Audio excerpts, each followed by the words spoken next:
It's the Go Gopher Podcast with Mike Grimm, episode number 187. I am Mike Grimm, voice of the Golden Gophers, and welcome back to the podcast. It's game week number 3 for the University of Minnesota football team, currently sitting at 2-0 after a week 1 win over Buffalo and then a 66 zip trouncing last week against Northwestern State. This week, the Gophers travel to Cal. It's a 9:30 p.m. Minnesota time kickoff, and that means a lot of interesting sleep pattern changes this week for the team. So much so that our recording of this podcast with our guest, Lucas Finnessy, is coming after 10 o'clock on Wednesday night. We'll ask him about that and much more in our visit with the Golden Gopher senior defensive end from Wisconsin. Our Go Gopher podcast is presented by alumni-owned Sunbelt Business Advisors and True North Mergers and Acquisitions. Sunbelt serves more businesses up to $5 million in revenue than anyone, and True North M&A serves companies with revenues up to $150 million. Get a confidential, no-cost, no-obligation business valuation started today. Make the most of your life's work. Visit sunbeltminnesota.com or tnma.com today. The Go Gopher podcast is also presented by OnX Maps. Find out how to download the OnX Hunt app for free by listening to this week's Go Gopher podcast.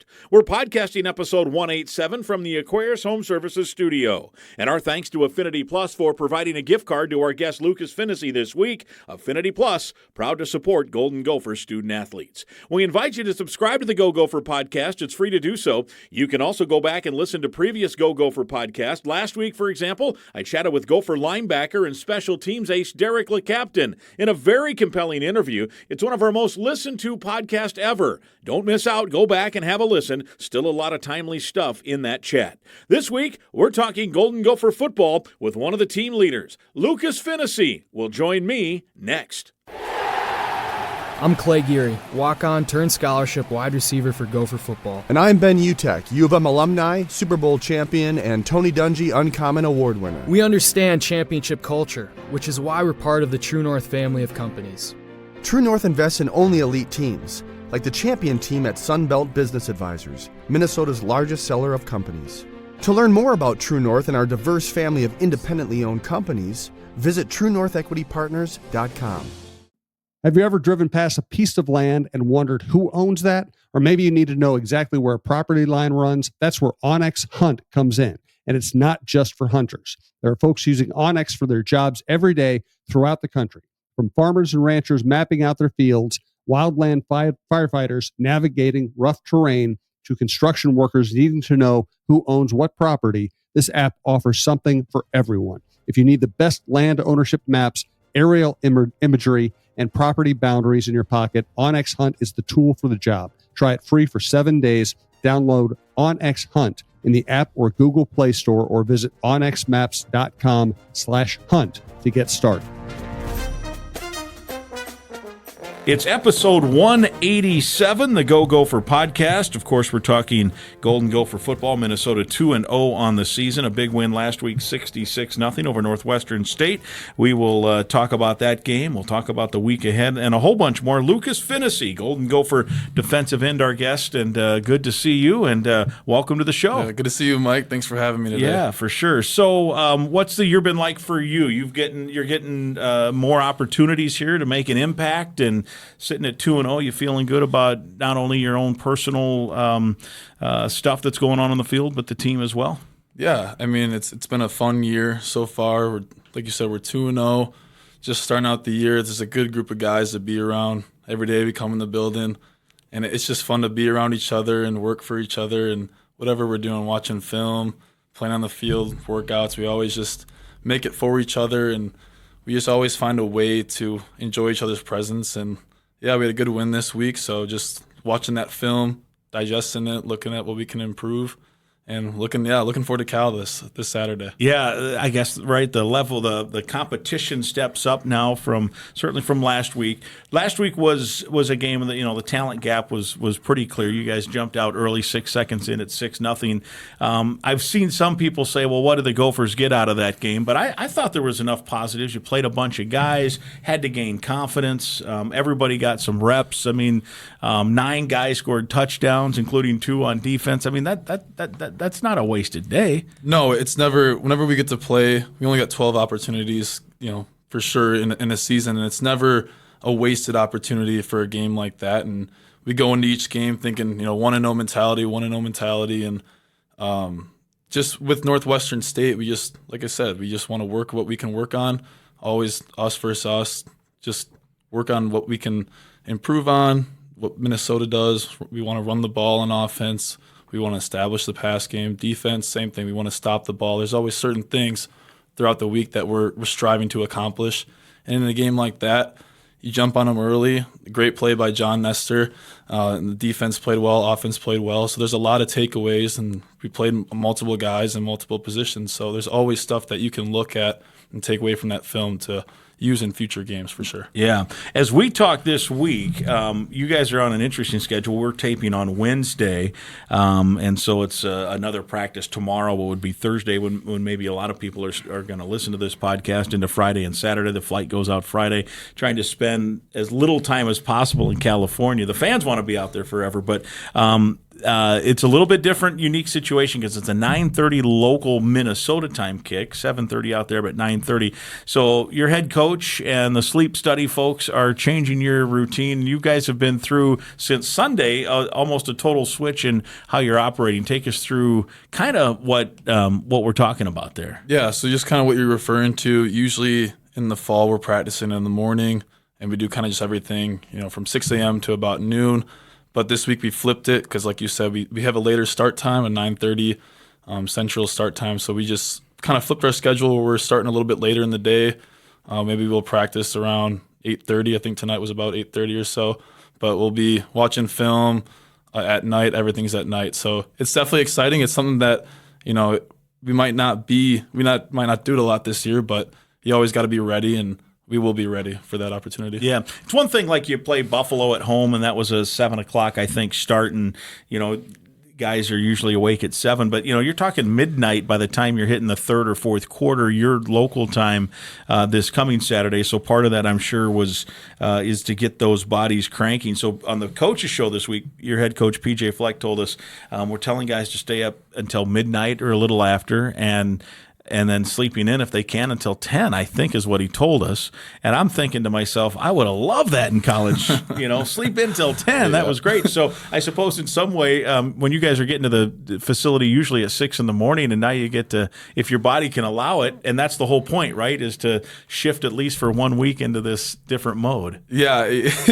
Usually we're up very early during the season, but like you said, we get to sleep in a lot. So I'm not complaining too much. But yeah, even staying up, a lot of guys stay up late anyway, so I don't think it's too much of a change. But yeah, the sleeping in is very nice, and you get your bodies back. But also, if you're a guy that might not be able to sleep in, it's a little bit extra time to come in and watch film. Sure. And just get after the day. Yeah. As you mentioned, it was a night practice Wednesday. We're talking after that practice, so still a little late here for us, which is great. A year ago, you guys played out at UCLA. You played in that game, a nice win at the Rose Bowl. There wasn't quite as much switching or changing. The game wasn't as late either. But PJ said on the show, too, that he thought you guys got off to a little bit of a slow start. So we're going to change it. We're going to get ready. And obviously no guarantees, but does that build some confidence? I mean, on one hand, I would think, gosh, these guys are changing everything. Is that going to be a distraction? Or is it, this is how we're going to go win a football game. This is one tiny piece of whatever. The margins are always fine. This is one small piece that can help us win a football game. Yeah, I definitely don't think it's a distraction for the guys. A lot of my teammates were all, focused on the football game, and the time doesn't necessarily matter to them. But I think after last season when we played at UCLA, like you mentioned, with the sleep doctors, and they looked at the studies, I think that they did want to try to move everything in the afternoon, which we did, and that's just gonna give us the best chance to play in this game, and that's where their head's at. So we gave it a shot this year, and I think it'll pay off for sure on Saturday. As we talk here on this late Wednesday, do you feel your body changing? Do you tell, or you're young enough it really doesn't matter? Yeah, I might be young enough that it doesn't matter, but I'm also still kind of awake from practice. Going from a practice like that where your body's still pretty ramped up, it's not too bad, and then you get to wind down for a little bit after, and going to sleep isn't too big of a difficult for us. You mentioned earlier too about the togetherness, the closeness of this team, and I think PJ Fleck says this almost every year. It's the most connected team I've ever had, and maybe there's some advancing returns on that each year as the program gets a year further into the culture and more guys understand it. Early on, everybody's new, and then year 2 and all the way up through. What do you think it is about this group and this coaching staff that has created this connectiveness here from the offseason rolling into this early part of 2025? Yeah, I definitely think that the coaches, from the coach standpoint, they really care about their players. And not saying that the coaches in the past haven't done that, but this year they just made more of an effort. We've been having time outside of football with our coaches. We'll do meals with them. We'll go to their houses, kind of that sort of thing, just to bond with them. But on the players' side, this year, just guys want to play for each other, and everyone's excited when each other has success. And I think that's just the biggest difference between years past. Guys just love when their teammates make a good play.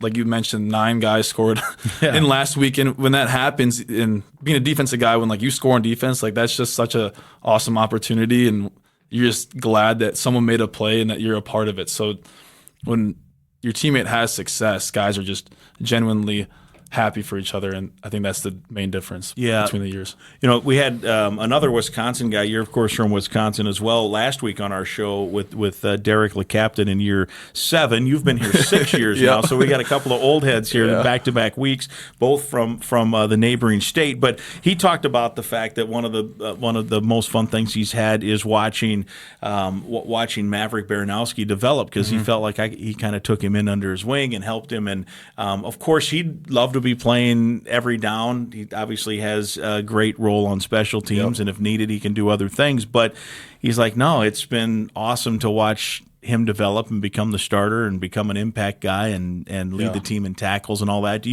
I'm sure deep down, you'd love to play more reps and, nudge Anthony Smith out of some playing time, but he's good. How do you take that in terms of, I'd love to play more and I'm getting a chance, but, this whole thing we're going to celebrate together. Of course, everyone. No matter how much you play, everyone wants to play more. That's the competitive nature of the game. And I just, being an older guy, I've learned to appreciate just taking in those younger guys and watching them sprout and grow. Like you said, Anthony Smith was a guy that I think I was in my 3rd year when he came in, and just the growth that he has had as a person, as a player, it just brings a smile to your face. And there's plenty of other guys I can name, like Maverick and Matt Kingsbury and other guys on the defensive line as well. But just being older has really given me perspective, and I'm always happy for those guys because they're my teammates, and if they're making plays, it's a team game. If they're making plays and we're doing well as a team, that's all that really matters. Yeah, and you mentioned Nestor gets the score, and then Kingsbury gets the scoop and score as well last week, and I thought it was cool the celebration he got as well, and everyone, that's a kid that's worked hard. And remember the first game he played, everyone was like, "Is this guy gonna make it?" That was not the and that happens, right? Nobody wants to maybe be judged at on your first attempt or whatever, but he looks like a bona fide Big Ten linebacker now. Yeah, he's had a lot of growth, obviously on the field and in training in the weight room, but also off the field. He's a person that's grown a lot and matured a lot the past years. He's a Chicago kid, so when he first came in, he's actually one of my locker neighbors. So right away, day one, I was right next to him, and he's just a kid that has grown so much, and it's really awesome to see that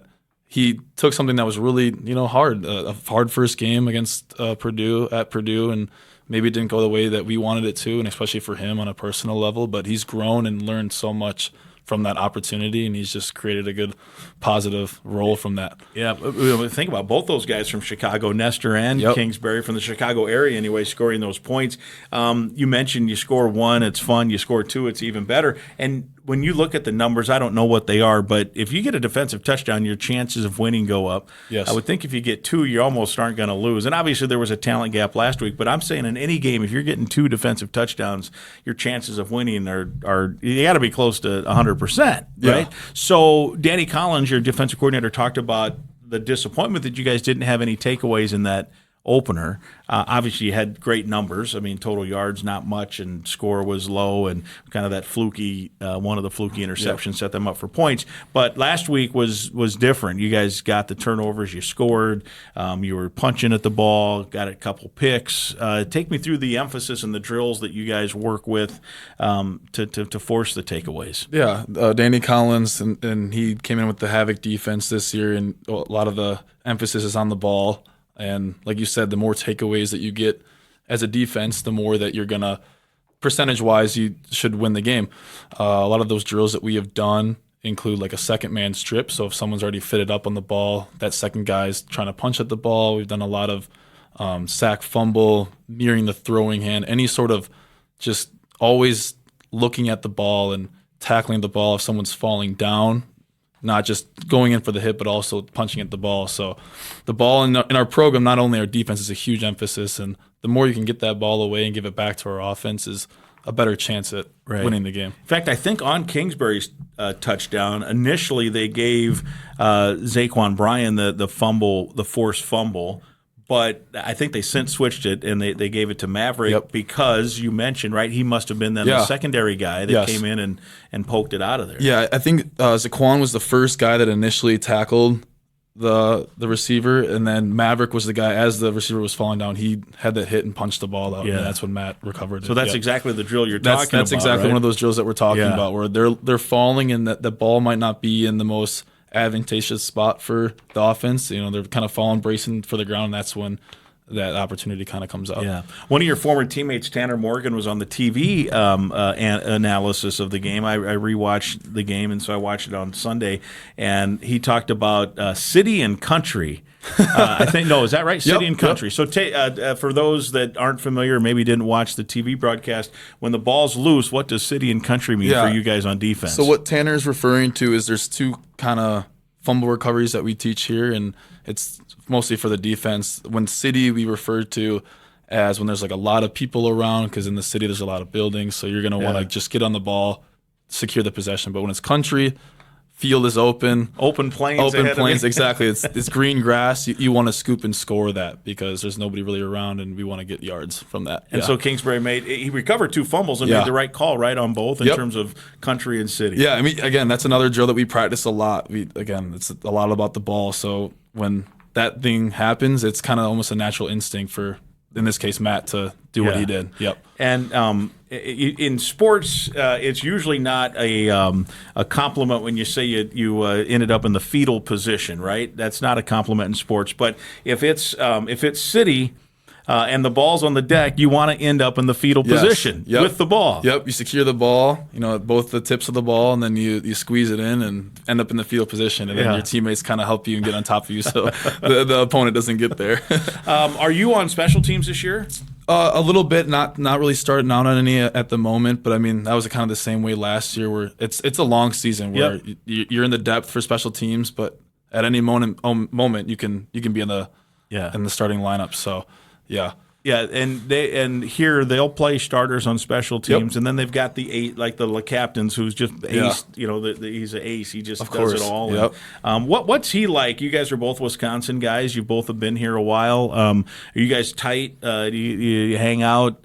What's he like as a team leader? Yeah, that's one of my guys. I mean, when I was getting recruited here, he was one of the first guys that even kind of reached out to me that was already here at Minnesota, and good friend of mine. We hang out outside of football, but when he's at football, he's like almost another coach for us, and he's so knowledgeable with special teams and even the defense. Like you can ask him anything, and he's always got a right answer for you. And he loves football. He loves his teammates. Another guy that just wants people to succeed around him.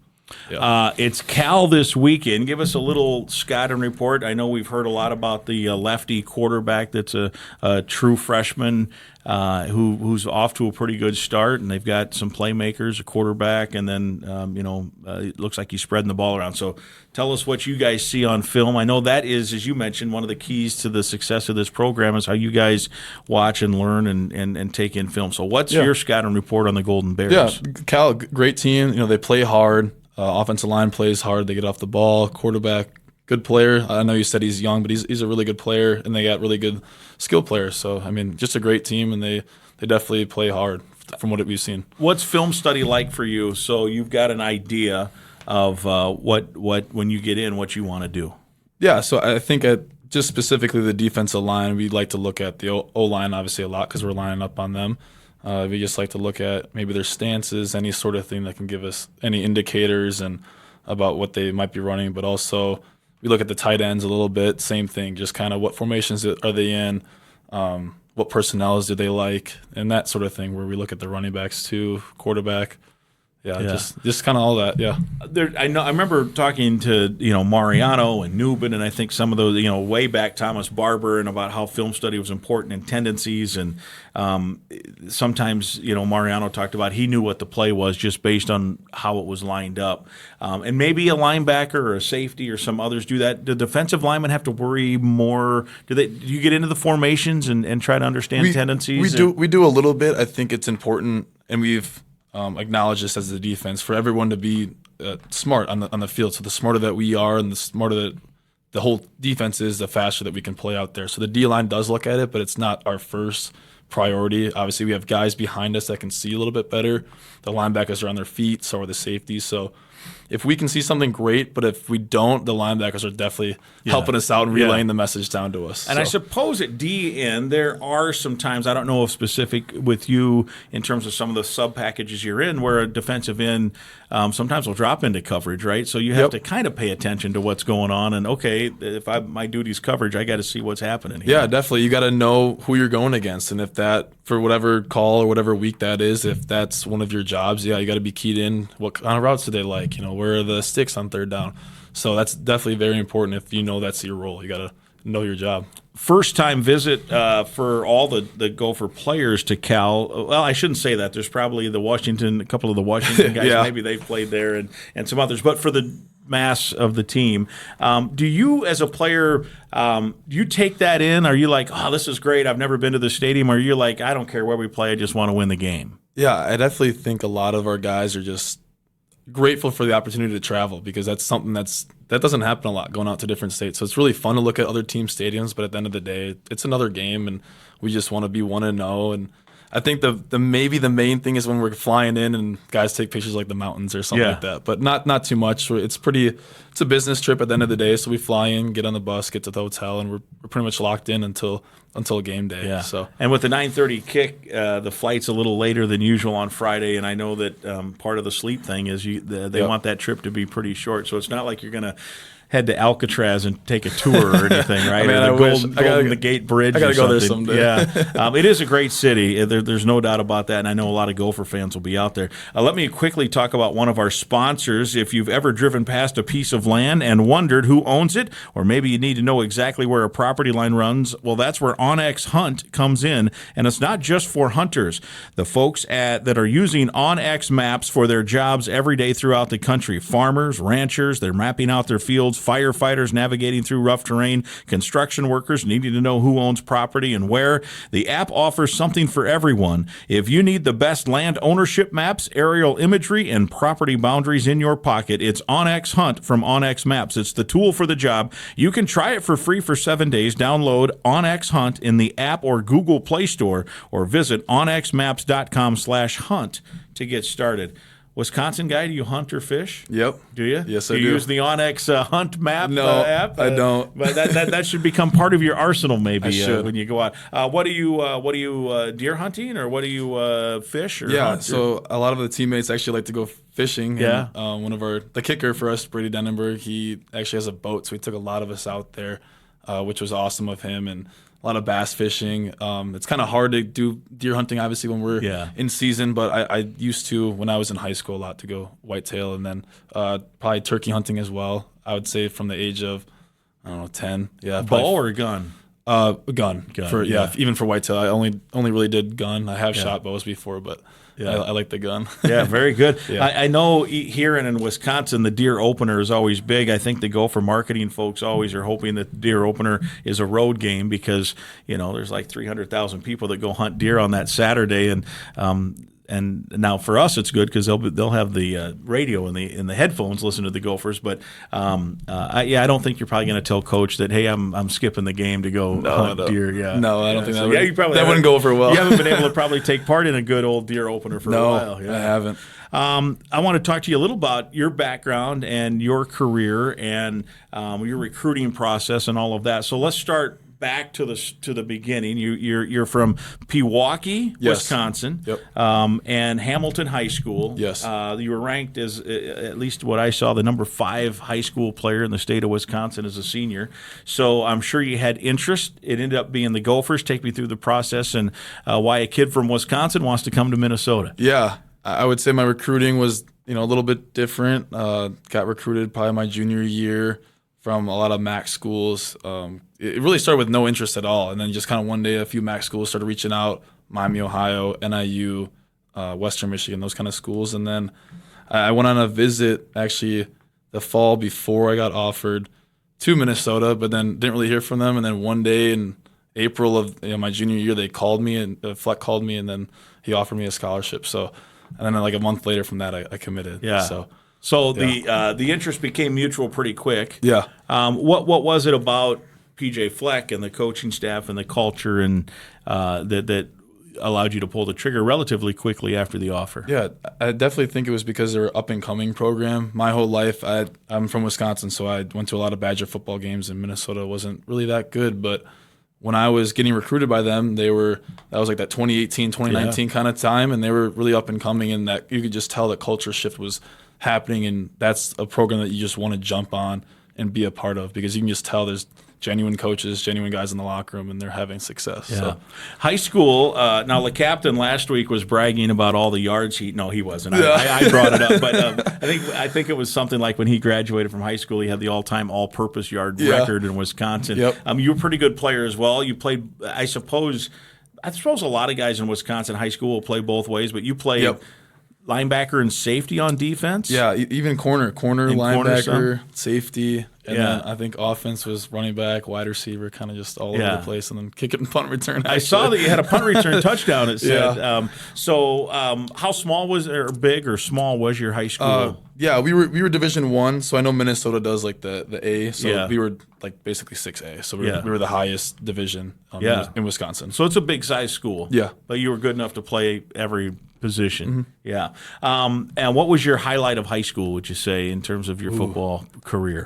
Definitely beating Quentin Redding, a teammate of mine, Menominee Falls, and Evan Redding. I would say we beat them, and we hadn't beat them in a while. They'd have a lot of really good players on their team, so there was my junior year we beat them. So do you still hold that over their head? There's a little trash talk, a little banter that happens every now and then. Yeah, I'm glad to see Quentin back and healthy. He got a little chance to get back to his returning ways last week. I saw him in practice tonight get some chances too, so that's good to see that he's back and ready to roll. Your defensive end room, we mentioned Smith and others. Carter Menz is starting to get some time in there, and again, I guess there's some interchangeable parts, but you got the rush end, and then what's the other? Just a strong side defense end. Yep. And Howard is in that mix, and you're in that mix. So take me through the room. Is it mostly just DNs that get together, or do you guys, when you meet, are you with the tackles as well? The strong side ends and then tackles and noses mostly meet together because they have a little bit more on their plate. They got the coverage involved and then also the run game. So they kind of meet separately just because they're a hybrid essentially of linebacker and D-line. So they kind of meet separately with Coach CJ Robbins, and then D-line, which is the ends, noses, and tackles, are with Coach Stott. Yeah, and you're in that group. Yep. Yeah. Yep. And take me through, so you're a high school player that plays, as you mentioned, corner, safety, linebacker. At what point did the coaches say, hey, we think, you came in as a linebacker, right? And then at some point they said, hey, I think we can utilize you as an end. Yep. How did that conversation go, and take me through it? Yeah, like you said, I came in that linebacker, and I knew as a recruit, they told me that I was going to come in as a linebacker, which was fine. And then I think I was in my third year. Coach Fleck came up to me. I was kind of in the depth at linebacker. I was on special teams, but wasn't really seeing a whole lot of action at linebacker. And he came up to me one day and was just like, hey, I kind of want to move you to R. I think it's going to be a great opportunity for you to play this year on defense. And, it's kind of like a hybrid of linebacker, so it's not too much of a change, but you will be on the D-line. And then kind of since there, played a little bit of R from that season on into the 24 season, which I played mostly R, and then kind of also I knew defensive end as well. So when we had a few injuries last year in the 24 season, was able to help out and move over to the strong side end spot. So you I suppose, are you playing mostly though just the strong side now? Mostly right now. So far this season, I've played strong side end. Yeah. And so once that happens, I suppose, do you at that point, Dan Nichols says we got to bulk you up a little bit, or how did that work? Yeah, they look at we got these DEXA scans. I don't know if you've ever heard of them, but you kind of just lay down on a table and it does a whole scan of your body and it tells you how much muscle you got, how much fat. So we kind of do a scan. I want no part of that for me, but I'm sure you guys love it. And then we can look at imbalances in your body too. So it's a pretty high tech system, but we look at that, and from that and your age and a few other factors, they kind of get you that goal weight. Yeah. And then it just how much you lift, how much you eat, how much you exercise. You guys burn so many calories. I suppose you got to eat a lot. What's a normal meal? Oh, my favorite meal, I don't even know if I can really call this a meal, but I'll just cook up a bunch of rice and like a pound of ground beef, pound of chicken, and then vegetables, and just put it all in a big bowl and just eat that up. One meal? Probably two. A couple? I would say 2 meals. Yeah. Because, I suppose you're burning thousands of calories every practice and a couple of weight room. In season, how much do you lift? Daily? In season, usually for the older guys, it's about twice a week, and then younger guys that need that bulk up, they lift about 3 or 4 times a week. Yep. So you just gotta throw the food in, and energy drinks or whatever, and you protein. You definitely see the most change when you're in that first year, second year, third year, because also you're getting older, your body's changing. Kind of when you get older, it's where you level off, I would say. Yeah. But definitely that first few years, I put on some pounds right away. And muscle, right? Muscle, coming from high school. Injuries kind of hijacked a couple of your seasons, one for sure, and then part of another. How hard was that? Because as a player, I'm sure that's frustrating because you can see, all right, I've changed positions, I'm on the rise here a little bit, and then out of your control, you get the injuries. Yeah, definitely a tough time in my career, and like you said, was in my third year and blew up my knee against Iowa, and definitely one of the hardest probably things I've been through as a player. At the University of Minnesota, but it was obviously for a reason, and I think that a lot of the teammates around me helped me get me back to where I am, because it's tough when you're hurt. You're not really doing anything. You're still rehabbing, but you're not a part of the day-to-day team stuff. So definitely a lot of players, coaches, training. All the trainers, they helped me really get through that time in my life, and of course my family, my friends. But definitely it takes a toll on you mentally. But when you come out of that, and I'm glad I did, because there's a chance that you might not. You see a lot of guys that come off an injury like that and just never play again. But I'm glad that I did, and it gave me a perspective kind of on the game. Like you said, it got taken away from me in one play, and it gave me a perspective that you don't want to take it for granted, because it can happen at any time.